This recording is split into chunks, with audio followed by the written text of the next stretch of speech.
A Song Can Change Your Life is made possible by a grant from the Fulton County Virtual Arts Initiative.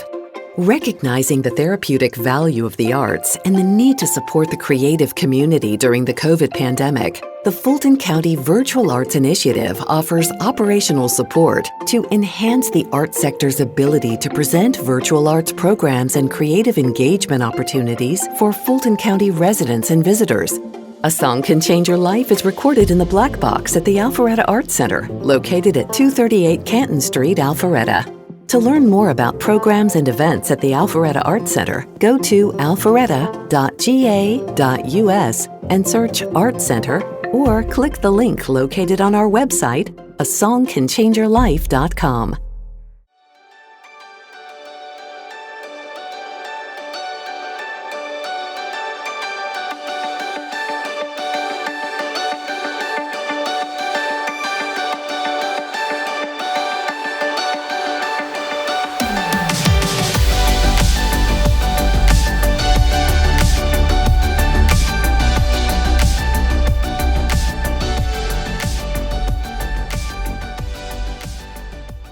Hey everybody, welcome to A Song Can Change Your Life, where we talk with one songwriter, one-on-one, about one of their songs. My name is James, and we're coming to you from the beautiful Alpharetta Arts Center in awesome Alpharetta, Georgia. My special guest today is singer-songwriter Jenn Bostic. Jenn is a multiple Independent Country Music Association award winner, multiple British Country Music Award winner. She's toured all over the world and shared stages with folks like Richard Marx and the band Perry, on and on. Today's episode, we're going to talk about Jenn's career, what life is like as a touring singer-songwriter, and we're going to take a deep dive into her powerful song, Jealous of the Angels, which was written out of a significant tragedy in Jenn's life, but she took that dark challenge and made it into something great. So before we get into that, I want you to hear my friend Jenn Bostic. So let's go inside the Arts Center and listen to my friend, Jenn Bostic.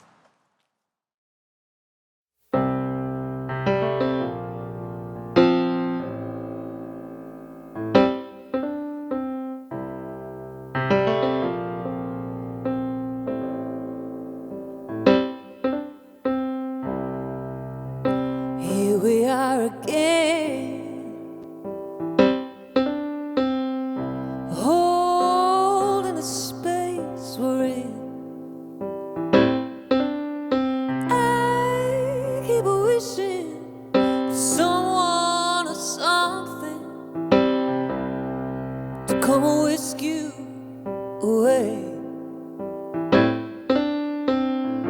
You've been sneaking in every night, spoon feed me your empty lies. Lonely, why do you hold me and talk me like you do?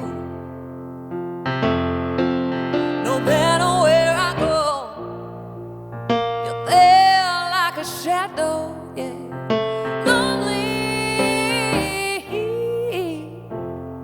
Why don't you leave me alone?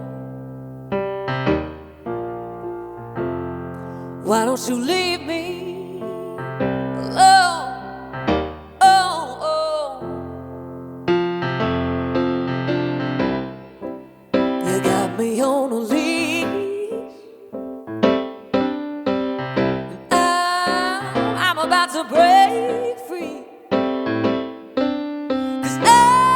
Told you once, so when I won't tell you again, 'cause I'm tired of begging.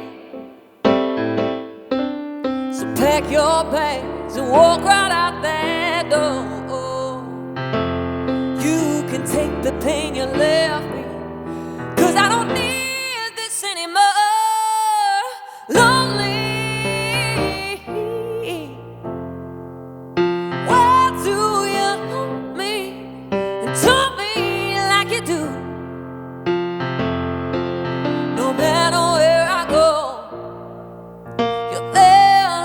shadow, yeah. Lonely,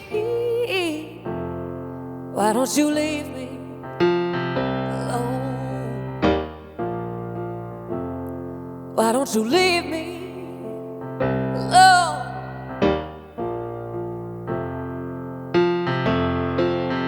Oh, and I'll admit, I held you close when I was desperate. It was foolish, but I let you in. Oh, lonely, I wanna know why you hold me, why you told me like you do. No matter where I go, you're there like my shadow, yeah. Lonely, why don't you leave, why don't you leave, why don't you leave me alone? Yeah, why don't you leave, why don't you leave me alone? Leave me alone. Why don't you leave me, leave me, leave me, leave me alone? Yeah, all I'm asking is why don't you leave, don't you leave, don't you leave me? Oh, why don't you leave, don't you leave, don't you leave me? Why don't you leave, don't you leave? Why don't you leave, don't you leave?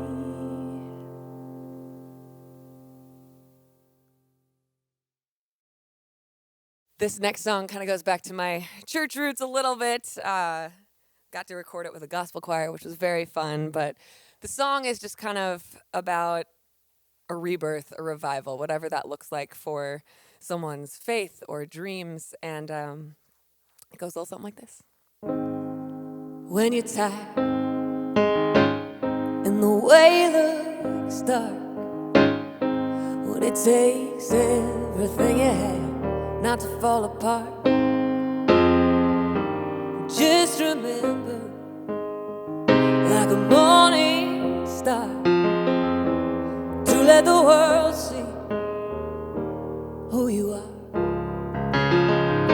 Well, there'll be trouble in this life. No, there won't always be a bridge to the other side. Oh, but keep your head up and your spirits high, 'cause sooner or later will come your time. 'Cause there's a revival coming this way. Yeah, there's a freedom that breaks every chain. You better get ready, 'cause it won't be long before revival is coming on. Now when the answers are packed up and gone, yeah, and your hand is about to bleed from the knocking on, don't give up now, for the day will come when your desert meets a holy flood. 'Cause there's a revival coming this way. Yeah, there's a freedom that breaks every chain. You better get ready, 'cause it won't be long before revival is coming on. Set a fire inside of your veins, open the door and let in the rain. Revival, ooh, feel it tremble, what could it be? Shaking the ground right under your feet. Revival, ooh, spirit wind crawls into your chest, shocking the fear back into your chest. Revival, ooh, like a wave born out of a squall, you will awaken once and for all.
Jenn Bostic, how you doing? Doing well. How are you? Good, man. It's good to see you. Welcome to our show, A Song Can Change Your Life. Thank you so much. You are such a part of Home by Dark, our live concert thing we do.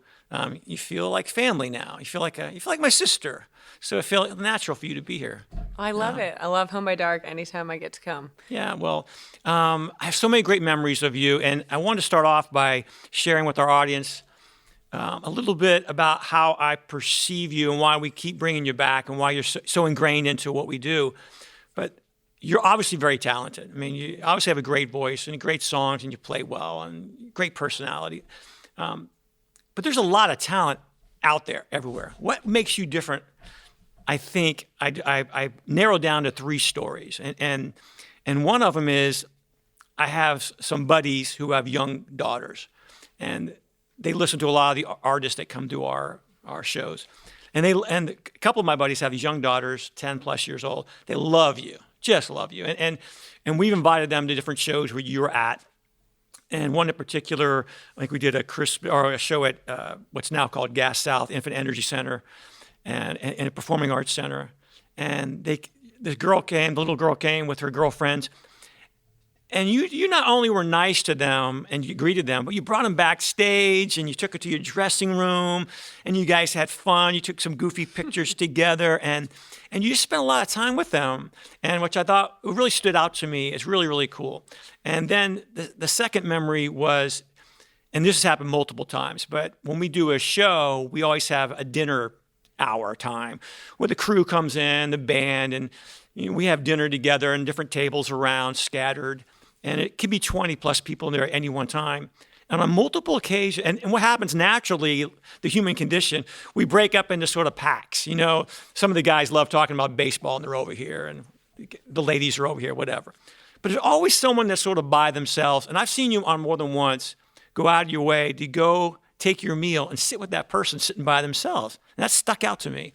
And then the third one was I had a dear friend and neighbor who had cancer and was in her final days at her home. And I had asked you, and I didn't know you very well at the time, but I'd asked you if you would come over and sing to her because she loved music. And you, without even thinking about it, said, yes, let's go. And we drove over to her house and you sang to this woman. For one of her last memories on earth of music was you.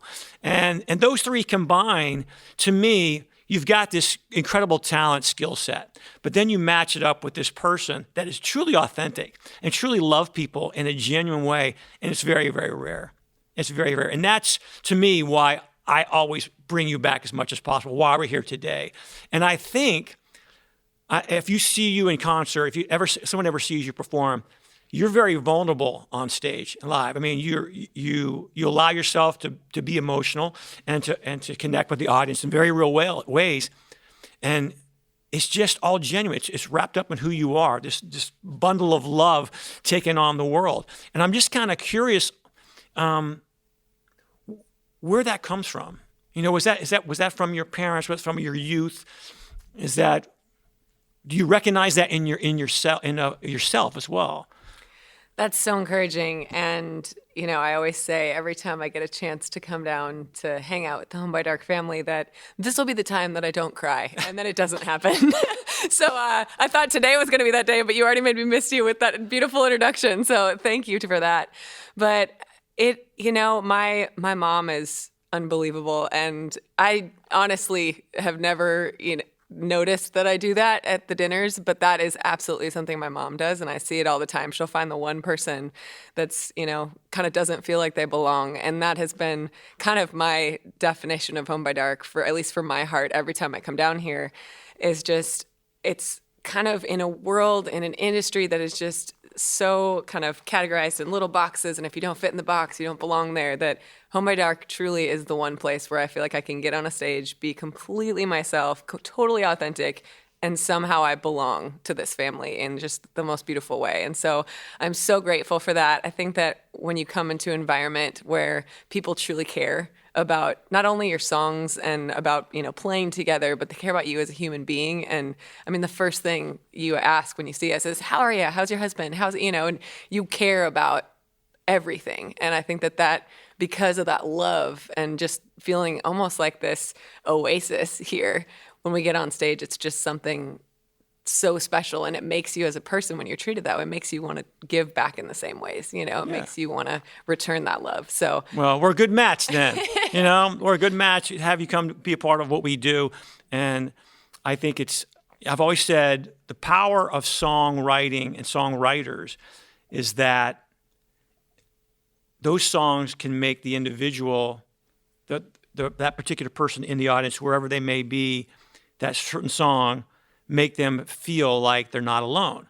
Like you express something that they felt but never heard anybody else say it or were able to verbalize it, but you did.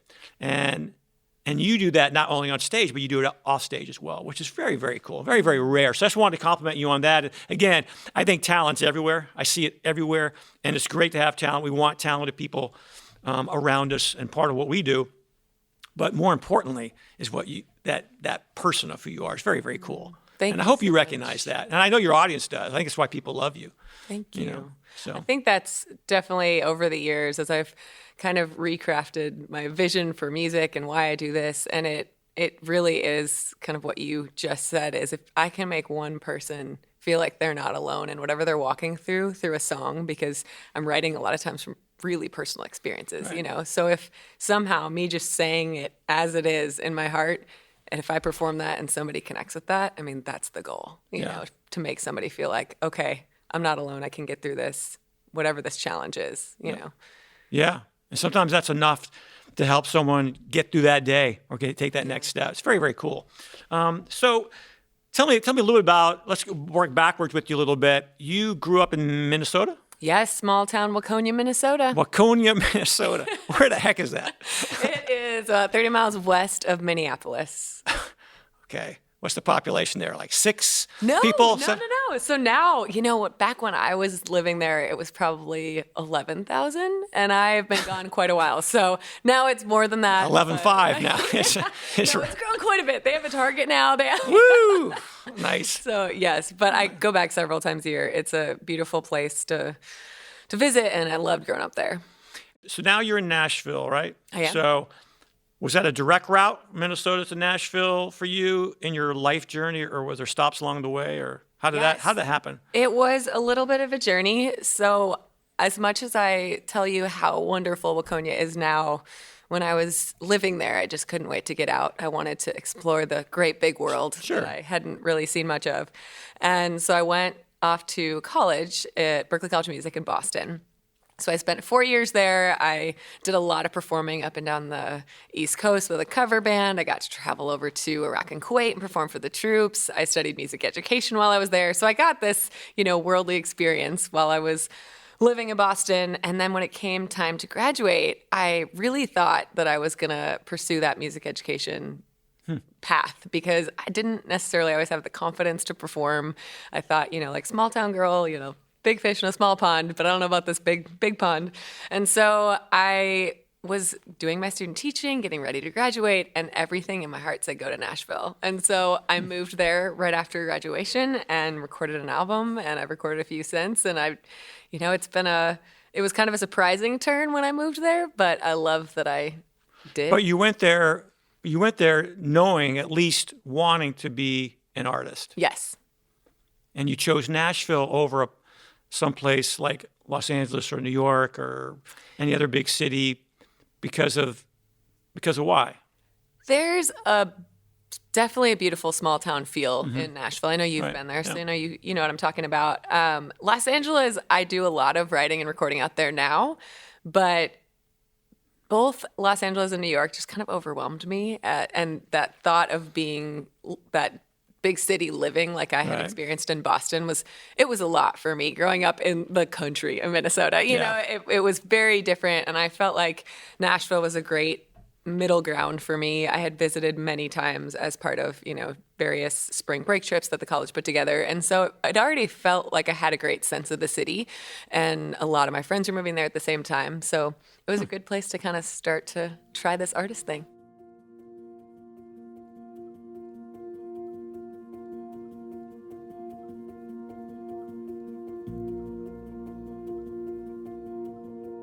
so many people go into that town just with no plan whatsoever.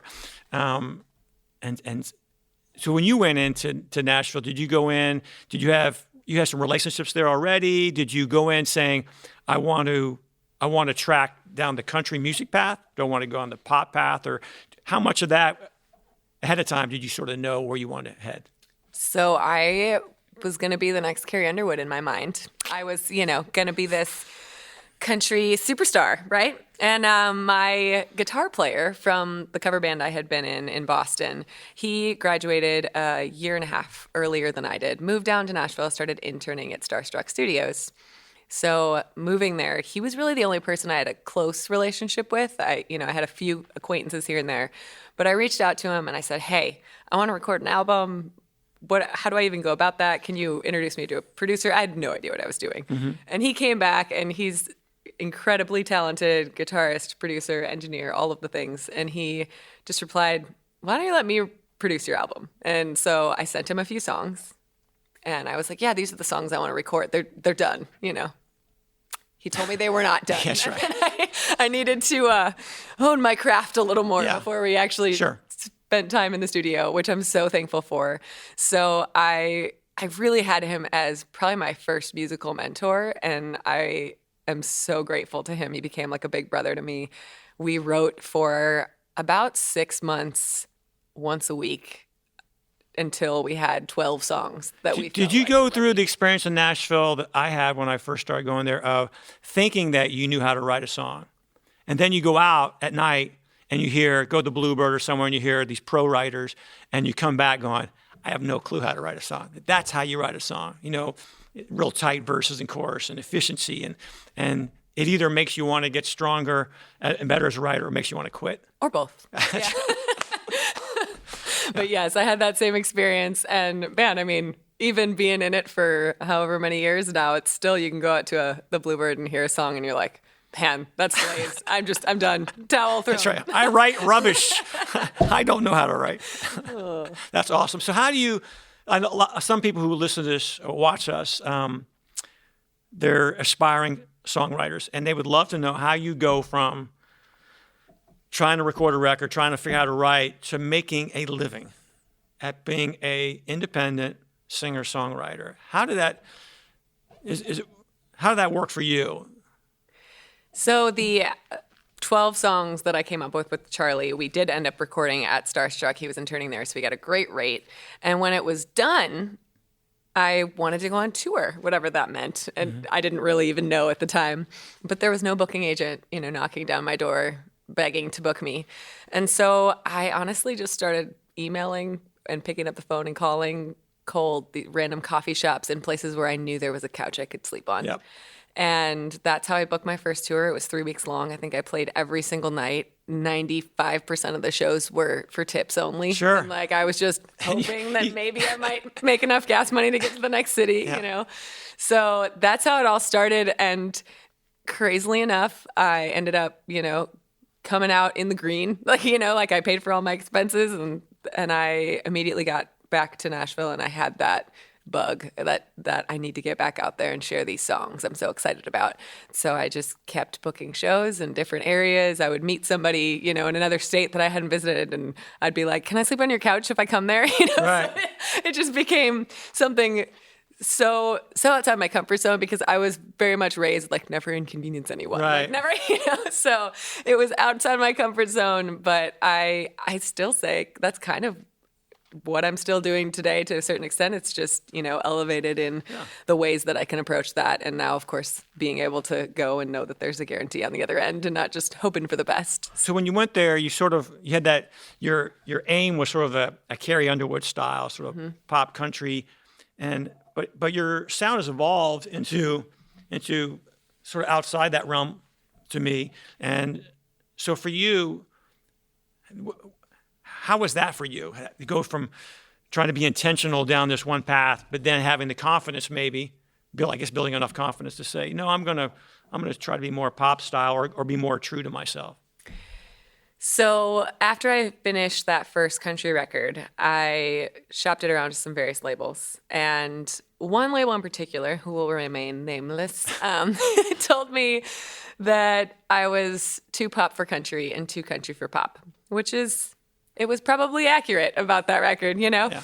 And I, of course, was like devastated because this was this was it. This Like was my Grammy contribution, yes. And so after I kind of went through a few boxes of Kleenex and like had my artist heart broken, I just sat down at the piano again and I was like, why did I start doing this in the first place? Mm-hmm. You know, did I start doing this for the fame or the record deal or whatever it is? Or do I just like genuinely love this? And, you know, is it therapeutic to me?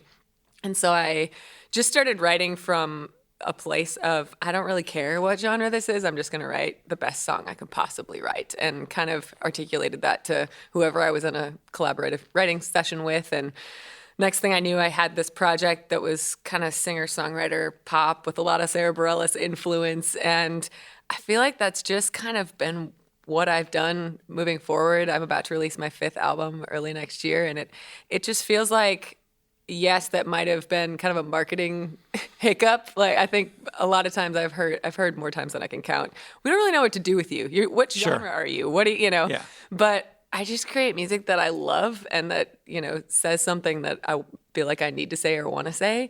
And audiences resonate. And to me, that's what's important, you know, and there's been some really incredible people that have, you know, come alongside and supported and encouraged me over the years. And this new project is with a label that's just letting me be me, you know, and I feel incredibly grateful for that. But it definitely has caused challenges throughout the years not sticking to a lane, you know? Well, you know, I think it's great advice to give sort of up and coming independent singer-songwriters is find your own voice and just find your own lane.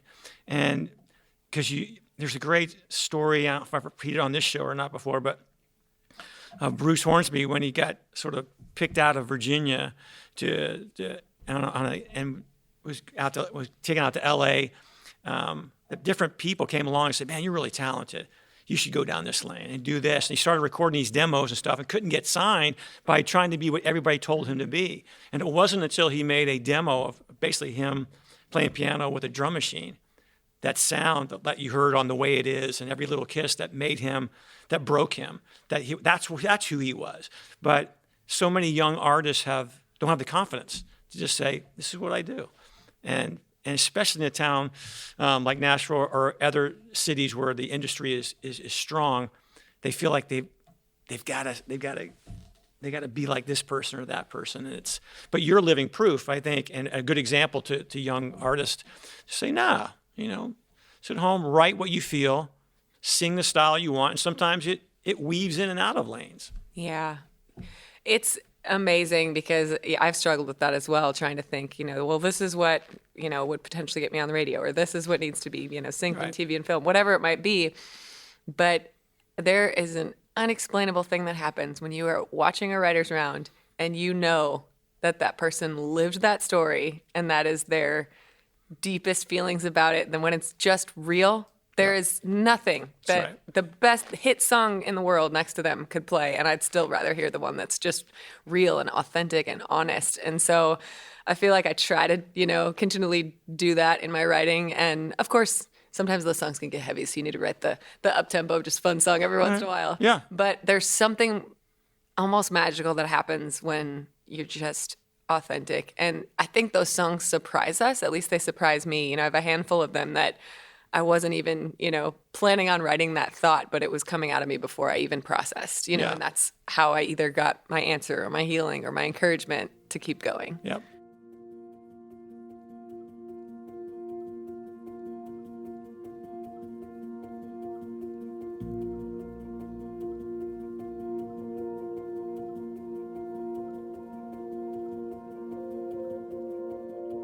I agree, and those are the powerful ones, and that's a great segue into the song I wanted to zero in on today. On A Song Can Change Your Life is a song of yours, "Jealous of the Angels," and I want to hear how that song came about and let our audience know that.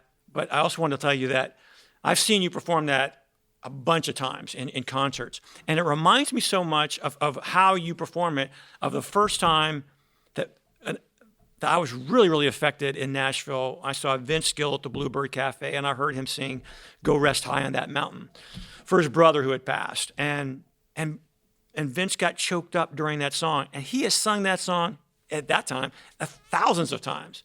But it's came from a part of him that was so deep and so fresh that he couldn't help but be affected by it. And when I hear "Jealous of the Angels," when you sing it, every time I've heard you sing it, you can tell it's tapping right into that source of where it came from. And it's very, very powerful. And so I'd love to know, I want artists to know where that song, how it came about, and a little bit of the journey of that song. Yeah. So the song is fitting for the show because it absolutely has changed my life in more ways than I can explain. But this song, "Jealous of the Angels," was written for my dad, who passed away in a car accident when I was 10 years old. My brother and I were both in the car. And music was the thing he was excited about. He was always putting an instrument in our hands or having us, sing along at the piano to some old song. And after we lost him, it just felt like the only way I could still connect with him. It felt like the one line of communication I had was just to sit down and play the piano or sing.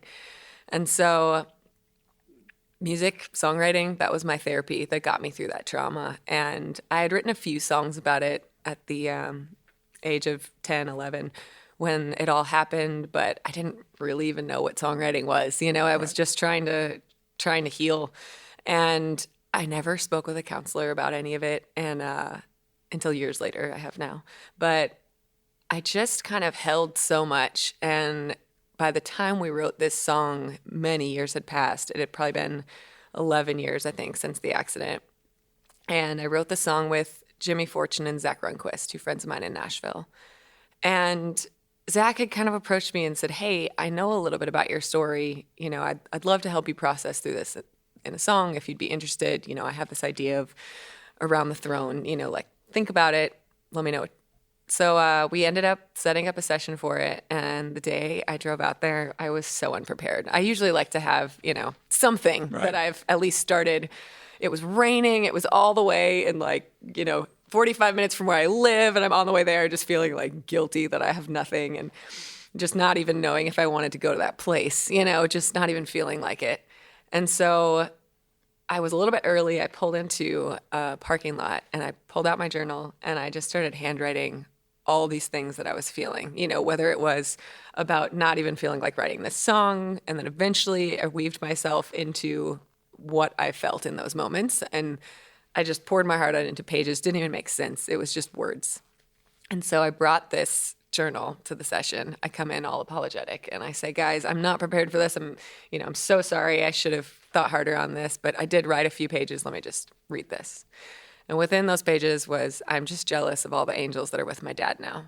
And Jimmy just stopped me and he said, "That's our song." And 45 minutes later, the entire song was written. We were all crying. And it was just one of those things that, it was supposed to happen that way in that moment on that day with those people. Right. And I was never planning to perform this song live. It was just something that, I needed to write. I needed this weight to be lifted off. And I felt like I had, through my own grief, everybody grieves differently, but I had just locked so much of it away that when somebody gave me permission to finally get it all out, it just came out in such a way that was so honest. And, how a songwriting session works is people help put the pieces of the puzzle together. And I feel like that's exactly what happened is it was, here's everything I've wanted to say for 11 years, and how do we put this into a 3.5-minute song, and it just naturally, organically happened. And I remember when I sent it to my publisher at the time, I said, "Hey, I'm not sure I'm ready to pitch this song. I think this one might be for me." Mm-hmm. And so it just kind of got pushed aside. I don't even know if it was listened to, but it was never nothing was ever said about it. It was "Oh, okay." And then I performed it live. I got this feeling in my heart one day and I was at a show and it just came out of me. And I had my publisher in the room that day and he was like, that's your song. That is, your moment. So his name was Jay Frank and he's since passed away, sadly, but he really was the one that kind of held my hand through that whole experience and said, here's the producer that we're going to, work with. Here's how we're going to do a music video. And that was the first music video I'd ever done. And so it was just such a crazy experience. There was so much healing I had yet to do. And what amazed me is that, as I told you, I never really went to therapy and never had counseling for that. Every night that I get on stage and sing that song, still to this day, and I share my story, I feel like that's a little bit of healing therapy for me. And then to share that vulnerability and see the way that people react and then share their very personal stories with me, it's like, wow, I wish that I had known in those moments that I wasn't alone, like we were talking about a little earlier. And so it's been an incredible journey with this song for sure. Yeah, because at 10 years old, I mean, you're old enough to really take the brunt of that experience and understand maybe not in its fullness, but understand enough of it to go, this can be devastating at 10 years old. And were you hurt? No, my brother and I, we had, bruises, nothing crazy, but I do remember leaving the scene of the accident to go and tell my mom. And so like that day is very, very clear to me, like the whole process of it. And I've told the story in different levels on stage depending on the night. And that's always really interesting to me too, because usually there's a certain specific moment in the story that someone had connected to that I maybe didn't share the night before. So that's really interesting to me as well. Yeah. When did you recognize that? Well, I guess you got affirmation from your publisher and said, "Hey, yeah, we got to do this." And then some other artists came along and wanted. How did that happen? That wanted to record it. So I did have quite a bit of success with the song once it was out in the world. It brought me overseas. I got to perform in England and Ireland. Just incredible dreams of mine that I never knew that I'd get to do. I got to sing it at the Grand Ole Opry and the Ryman. And through all of that, this woman named Donna Taggart found the song. And at the time, I think she had maybe 1,500 followers on Facebook. And she was a sweet girl, reached out to me. She saw that I was coming over to Ireland, I believe. And she just said, "Hey, I really connect with this song. Here's my personal story of why. Would it be okay if I recorded your song?" And I was like, of course, I would love for more people to hear it. I'm grateful that you resonate the way you do. She recorded it, and it must have been a year or two later. I happened to be headed over to Northern Ireland where she lives. And she'd reached out 3 months before I came and said, "Hey, can we get together and, have lunch or coffee or something?" So we had this set up. From the time that was set up to the time that I came over there, the song exploded. Like millions and millions of views on her version of the song. Mm-hmm. And so and it couldn't have happened with a sweeter person. Like she is just the kindest, like cares about all of those stories, because people resonate with those lyric. And so she is constantly answering, emails and things like that, the same way that I had when I had my success with it. So she's taken it to an incredible new level that has been amazing to watch. There's another artist named Katherine Jenkins who is out of England, and she has a pop classical version of the song out there. Nathan Carter, who's Ireland's Entertainer of the Year. It's just amazing. I feel like it continues to live on this year. The U.S. Army Band did a version of it, and for Memorial awesome. Day, it's just unbelievable. Something so much bigger than I feel like I could ever take credit for. And it's, people are still finding the song every day. I'm getting an email. That's what I was going to ask you, because I remember talking to Tony Arata about The Dance, his song The Dance. And at some point, what songs that sort of take on a life of their own, they sort of become less yours and more ours. And you can't, and it started with you, but yet it grew into something much, much bigger than you, to where you have to accept that it was totally out of your hands. It was you had something to do with it to initiate the writing, but beyond that, as Tony says with his, I didn't play the piano part on that song, or the other things that had to happen for Donna to hear it, and so it becomes a humbling thing, and it makes you believe in something bigger than your own talent. It's like, I have to be tuned in that day, and it's pretty powerful. Yeah. Absolutely. It's, like I said, bigger than I can explain. I mean, for me, I press so much into my faith, and without that, I don't know how. Like, grief is just so hard, and songwriting, therapy, faith, all of that plays such a huge role in that for me. And what's cool about the song too, to me, is that it doesn't tie everything up in a nice little bow. You went through this very difficult experience with your dad, and in the lyrics, even the term "I'm jealous of the angels." People of faith aren't supposed to be jealous, right? But you're being very candid, in a way of saying, "I did not choose this. I would not want this to happen, but I'm going to surrender what is happening and be hopeful about it. That one day I can reconnect, and that you are right now in a place that I long to be sometime." And to me, that's what's kind of cool about it. There's like a lot of Southern gospel songs that talk about heaven, etc. Can often make it too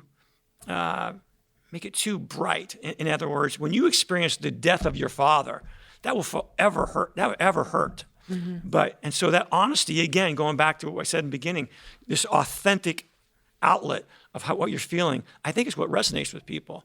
It's hopeful, and it's positive, but you're also very real about it.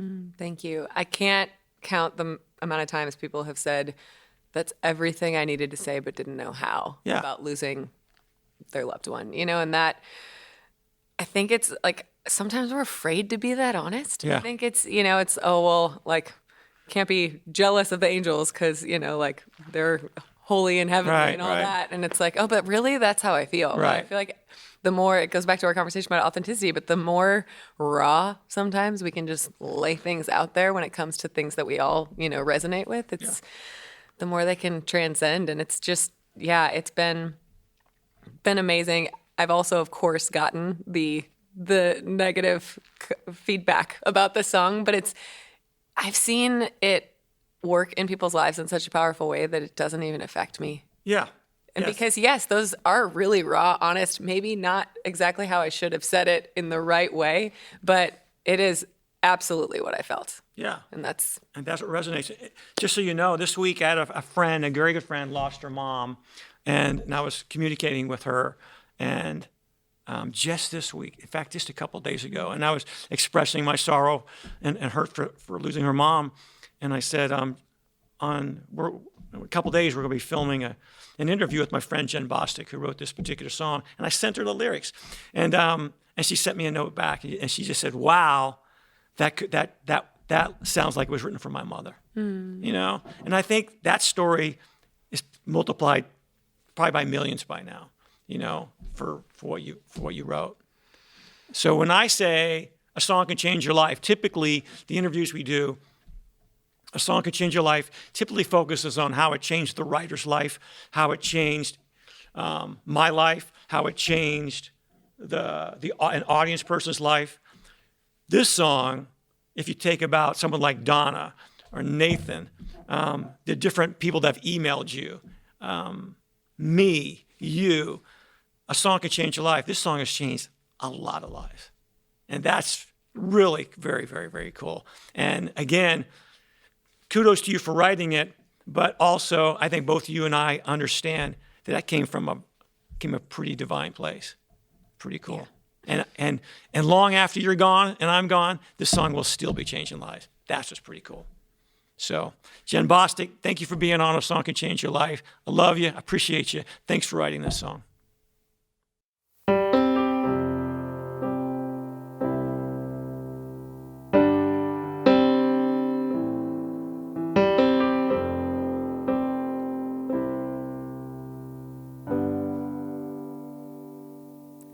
I didn't know today would be our last, that I'd have to say goodbye to you so fast. I'm so numb, I can't feel anymore. Praying you just walk back through that door and tell me that I was only dreaming. You're not really gone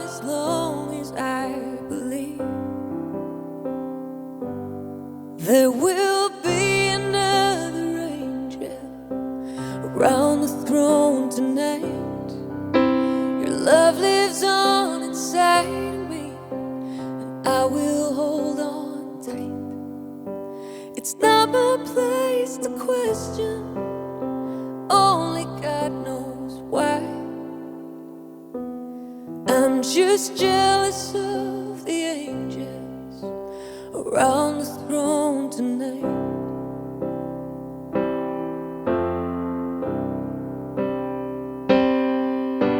You always made my troubles feel so small.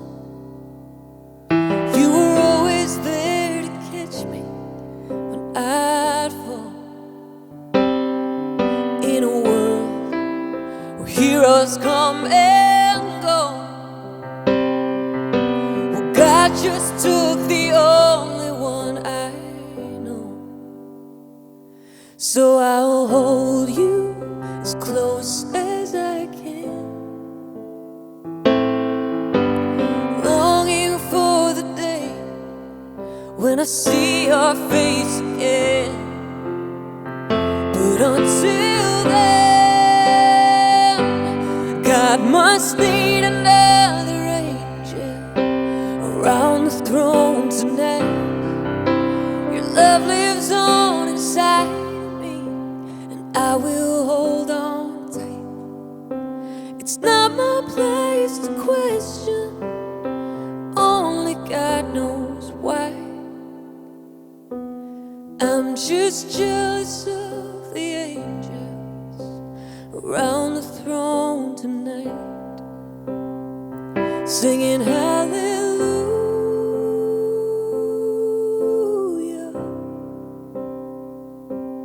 hallelujah,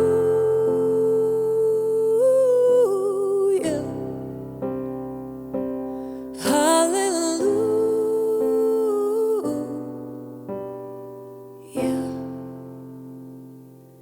I'm just jealous of the angels around the throne tonight.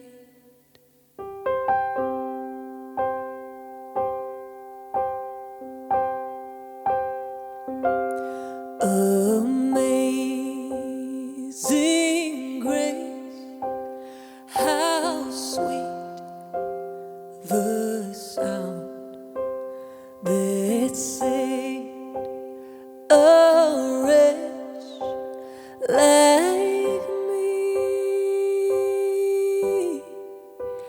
I once was lost, but now I am found. Was blind, but now I see. I'm just jealous of the angels